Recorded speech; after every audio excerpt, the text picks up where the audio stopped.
buenos días, ¿cómo les va? Bienvenidos. Bueno, esto es Médicos por Naturaleza, estamos en vivo como siempre y les recordamos que hoy estaremos hablando de los oídos que repercuten y muchísimo en nuestro estado de ánimo porque generan mareo, generan desequilibrio. El dolor de oído debe ser uno de los dolores más intensos que uno puede tener, así que a prestar muchísima atención porque hablaremos de cuáles son las distintas patologías que pueden afectar a nuestro oído.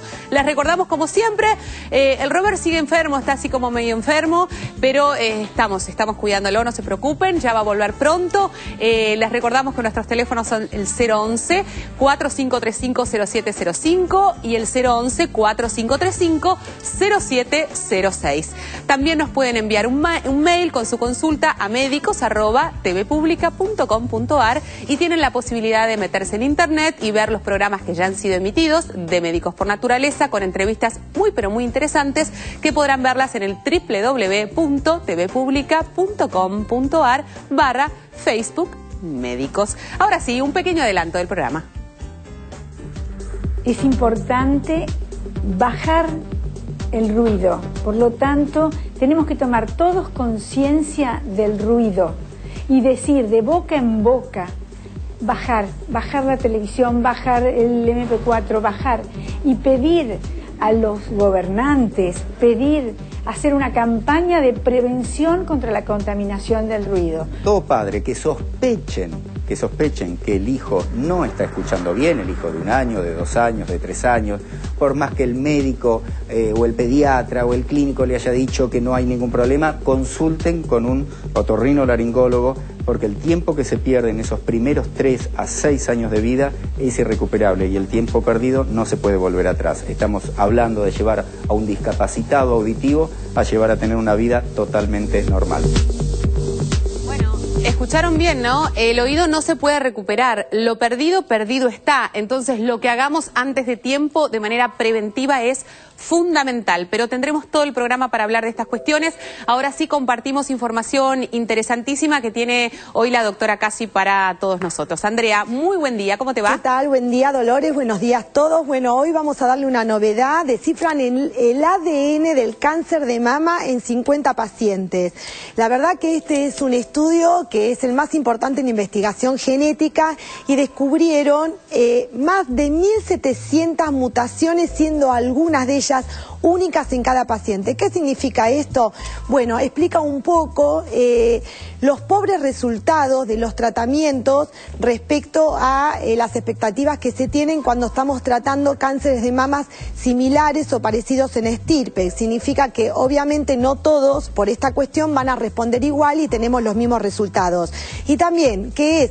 Bueno, es la llave como para ver de cada vez al entrar y poder acceder más al mecanismo, poder obtener entonces sí mejores resultados y llegar a mejores tratamientos para mejor expectativa de vida. A ver, Andrea, hay algo que no me quedó claro. En realidad lo que esta información viene a desalentarnos, viene a decirnos que los tratamientos no son de utilidad para todas las pacientes por igual. En realidad no desalentarnos de todo, simplemente explica por qué muchas de las veces 3 o 4 tumores similares en la estirpe no responden de la misma manera al tratamiento. Algunos lo hacen más efectivamente, otros menos. Y esto quiere decir porque cada cáncer en cada persona tiene cosas particulares de ellas.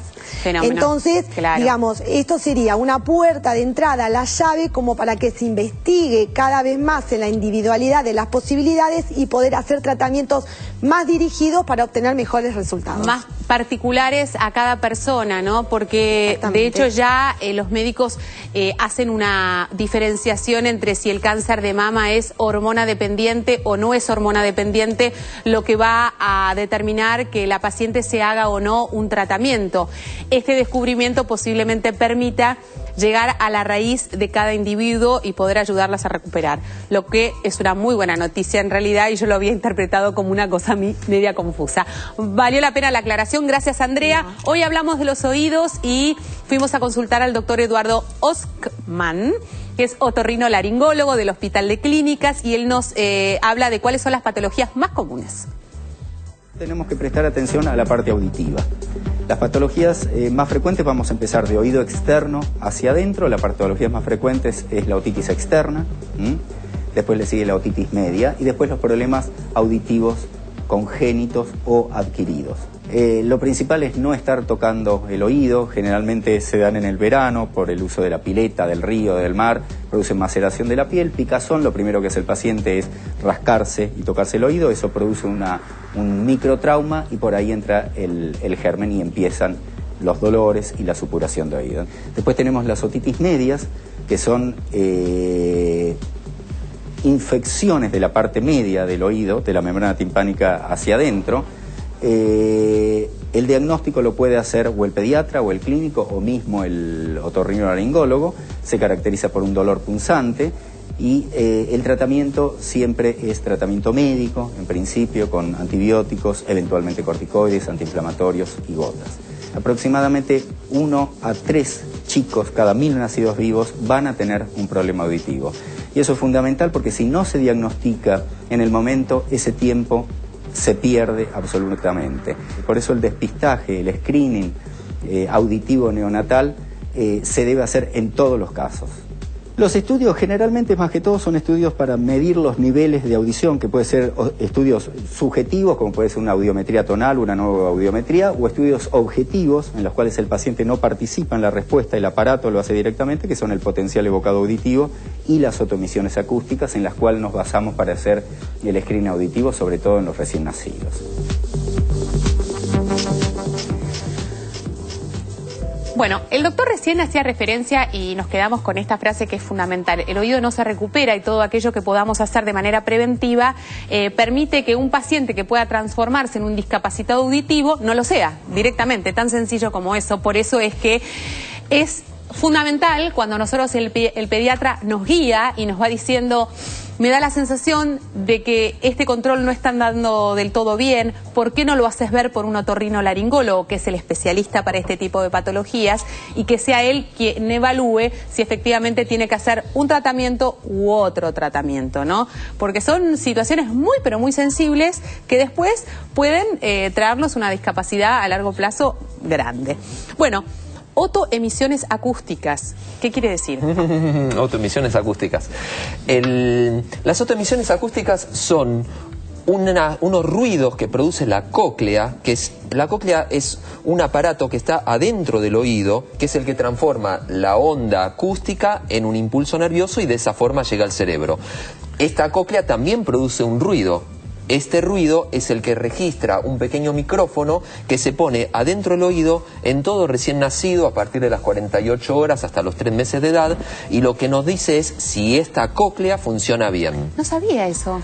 O sea, ¿nosotras las mamás lo hacen y nosotras lo desconocemos? No, lo que pasa es que es una ley de hace un par de años, la ley 25.415. O sea que celebramos esta situación que nosotros no hemos sido beneficiados. Claro. Yo sí. Vos sí. Nena, sí. Claro, esta ley... No te hagas la joven porque... No, claro. No tiene nada que ver. Ahí estamos viendo la imagen, ¿eh? Esta ley del Ministerio de Salud de la Nación lo que dice es que todo recién nacido tiene derecho a que se examine la forma en la que escucha para poder hacer un tratamiento precoz. Porque ahí estamos viendo la imagen de lo que es el aparatito de las otoemisiones acústicas, que si la mostramos de nuevo es un pequeño micrófono que se introduce adentro del oído y lo registra una mini computadora. Es un estudio objetivo, o sea que no depende de quién lo tome, es preciso, se puede reproducir, es fácil y es rápido y nos va a decir en forma cualitativa si pasa o no pasa. ¿Por qué esto es tan importante? Porque en general cuando uno conversa con aquellos padres que tienen hijos hipoacúsicos o con alún problema en su audición, tarda mucho en darse cuenta. Y yo siempre cuento la misma anécdota, que yo tengo un primo hermano que es hipoacúsico y que de verdad tenía 8 años y recién un miembro de mi familia, porque iba a un centro especializado, porque efectivamente se daban cuenta que podían tener un problema en la audición, pero no podían detectar claramente que él era hipoacúsico. Y pasó muchos años de su vida sin ser tratado. Sí. A veces la hipoacusia es de acuerdo a cada frecuencia de sonido y puede ser que escuche menos algunas frecuencias, como por ejemplo la voz de la maestra, pero que escuche muy bien la música. Claro. Eso después se hace a los 6 años la audiometría. Pero las autoemisiones acústicas, a lo que quiero volver, es algo que lo tienen que cubrir todas las obras sociales, se hace en los hospitales públicos, el pediatra lo recomienda a los padres, pero no los agarra de la mano y los lleva para que lo hagan. Es responsabilidad de los padres. Por eso es importante que los padres hagan este estudio a sus chicos. Es un estudio que la cóclea hace un ruido que la persona no lo escucha, digamos, es algo que detecta este micrófono de alta solamente sensibilidad que se es pone un ruido normal que es detectado, que si lo produce está todo bien. Exacto, y que el chico ni se da cuenta, se lo están haciendo, se lo pueden hacer hasta dormido. Ahora pregunta, Sergio, para recordar cuáles son estas responsabilidades que tenemos como padres para con nuestros hijos, que tienen derecho a saber si efectivamente necesitan o no un tratamiento adecuado para un problema en la audición. Esto es por ley nacional, uno lo puede exigir con el recién nacido. Pero después, ¿cada cuánto y a partir de cuándo los chicos debieran de hacerse una audiometría? La audiometría requiere colaboración del paciente. Sí. O sea que yo no la puedo hacer cuando el chico todavía no va a colaborar. Generalmente eso se hace para el ingreso escolar, aunque se puede hacer antes también. Pero uno, en el examen médico habitual, se va dando cuenta de algunas cosas. La audición, igual que el resto de los sentidos, lo que hace es ponernos en contacto con el exterior. Si uno de esos sentidos no es desarrollado, el chico va a tener algún retraso en algún área. Exacto. Y nosotros lo que vamos a ver es un chico que no se puede relacionar con los demás, que no mira a la madre, que no se da vuelta cuando hay un portazo, que no juega con los hermanos, que está quieto, que está aislado. Para eso hay que estar atento. Claro. Y para eso también sirve el control precoz. Por eso insistimos que todo niño sano durante el primer año de vida se tiene que controlar por lo menos una vez por mes, una vez cada 2 meses durante el segundo año. Especialmente cuando uno tiene muchos hijos, la vorágine propia de la familia y el movimiento de los chicos hace que posiblemente se pierdan estas pequeñas señales, que pueden ser pequeñas.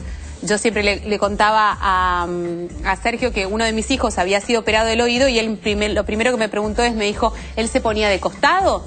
Y yo pensé largamente a ver si Rufino se ponía o no de costado. No llegué a percibir si él se ponía o no de costado. Había algo que sí, que es una referencia muy sencilla a tener en cuenta en casa, que es el queísmo, ¿no? Que era permanente. ¿Qué? Sí, a veces el qué... Por eso, ¿será psicológico? ¿Se estará preparando para responder? Claro, es que a veces el qué no es porque no escucha bien, sino que es un... acto reflejo. Sí, exactamente, sí. Yo hago un comentario porque capaz que puede ser sutil. Yo tengo 3 hijos, el más chiquito hace muchos tapones de cera. Me doy cuenta cuando está totalmente tapado, cuando aumenta mucho la televisión o le grita a los hermanos de la planta baja y yo escucho en primer piso. Bueno, de eso hablaremos detalle. en la tercera edad, ¿eh? Siempre decimos, cuando entraste a la casa de tu papá, de tu mamá o de tus abuelos, y vos decís, por Dios, ¿qué pasó acá? Bueno, la tele a todo lo que da. Necesitas llevarlo al otorrinolaringólogo. ¿Querés aportar algo? Sí, no, me acordé de mi abuela que solamente escuchaba lo que ella quería. Le mando un beso.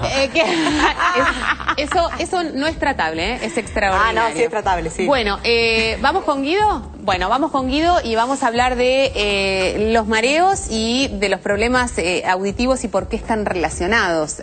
Tengo entendido que hay un liquidito que se mueve y... Exactamente. El oído interno, que como sabemos el oído está dividido en 3 partes, el externo, el medio y el interno. El oído interno tiene un sistema que se llama los conductos semicirculares, que son conductos que están en las 3 dimensiones y que cuando nosotros movemos la cabeza o cambiamos de posición, generan un movimiento dentro de ese líquido que es detectado y dice, estoy girando hacia la derecha, estoy girando hacia la izquierda, para arriba o para abajo. Es como el volante del cuerpo. Son los sensores que dicen para dónde estás y que te posicionan. Bueno, esos sensores a veces pueden estar sobreestimulados. Entonces, claro, yo giro la cabeza para un costado y ese gira para un costado detecta algo mucho más violento de lo que realmente está pasando. Entonces, ¿cómo se percibe eso? Como vértigo. El famoso vértigo, que es que las cosas dan vueltas, no tener miedo a la altura. El vértigo es que las cosas den vueltas a tu alrededor, se genera porque muchas veces hay un pedacito de calcio que está dando vueltas por adentro de los conductos semicirculares y que estimulan a esos pelitos que están adentro, que detectan de una manera no convencional. Entonces, ¿qué ocurre? La persona siente que está dando vueltas cuando no está dando vueltas las cosas. Con lo cual, problemas de vértigos o de mareos, como nosotros lo mal llamamos, puede ser que tengamos que ir al otorrino. Totalmente. A mí viene un paciente y me dice, tengo mareos. momento, ¿tenés mareos que sentís que estás inestable o tenés mareos que las cosas dan vueltas? Entonces uno discrimina si es vértigo o es una estabilidad, por ejemplo, porque le baja la presión arterial. ¿Quiere decir que es tan difícil discriminar para uno cuando te hacen esa pregunta? Yo No, pero... que padezco, que sabés que tengo mareos, me preguntan, ¿y cómo son tus mareos? Y no sé cómo son, la verdad. Pero si tenés vértigo... En ese momento la paso tan mal que lo único que quiero que Pero si tenés vértigo, te das cuenta, porque es una sensación de que... el mundo se te da vuelta. Bajaste, ¿viste cuando los chicos dan vueltas así, solitos, y de repente paran? Lo hicimos todos cuando éramos chicos, y las cosas siguen dando vueltas, esa sensación. El juego de la taza. ¿Y qué pasa cuando es lo otro? ¿Necesitas, No, y a veces hay que ver la presión arterial, hay que ver cómo está el azúcar, hay que ver una serie de cosas, si estás anémica. Claro, por eso le iba a dar pie a nuestra psicóloga, que siempre así como mete el bocadillo. En fin, les quiero recordar que si tienen dudas, y si tienen este problema en su casa, nos pueden llamar y nos pueden consultar al 011-4535-0705 o al 011-4535-0706. Están nuestros teléfonos abiertos. Hacemos pausa, ya estamos de vuelta en un minuto. ¡Salud! Son las primeras horas del día. La ciudad aún descansa, pero hay algunos que aprovechan para hacer de las suyas.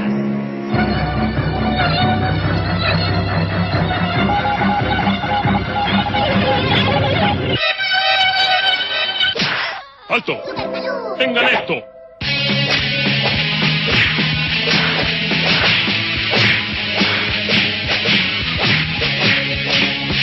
Por ahora ha sido suficiente, pero volverán antes del anochecer. Deben saber que el mosquito del dengue vive en su propia casa. Les diré cómo echarlos definitivamente. Hay que vaciar todos los objetos que puedan contener agua, sobre todo los que estén a la intemperie, y cambiar el agua a los floreros y peceras al menos cada 3 días. Esto también ayudará. Y esto. Y recuerda, tú también puedes ser un superhéroe de la salud.